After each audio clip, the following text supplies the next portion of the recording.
Haval Julion avtomobili 2025 yılda ishlab chiqarilgan eng full pozitsiyasi avtomobilimiz do'stlar. Benzinde hali 3000 km yurgan toza mashin. Qilingan ishlari porok uстановка qilingan, yumshoq polga qo'yilgan mashina. Ishlarini poliklari döşəlgan, eshiklarida laminatsiya ishlari qilingan, sigenalar elektronik, koja salon, abduf, abagrev, panorama lyuk, banda o'zini monitori, 360 gradus kameralar, xullas hamma funksiyalari bor. Eng full pozitsiyasi mashinamiz do'stlar. Ishlar amali o'zini salon holatida turibdi. 2025 yil. Birinchi so'mlar alingan, 3000 km yurgan avtomobilimiz.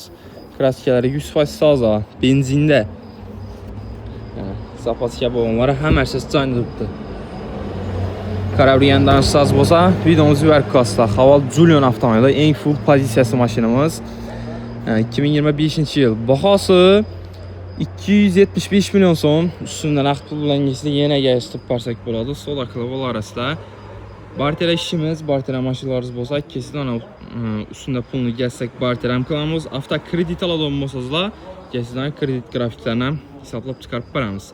Qiziquvchilar bo'lsa, qo'shib avtomobilni sotib olib qo'yildi mashinamiz. Full pozitsiyada Haval Julion avtomobili do'stlar.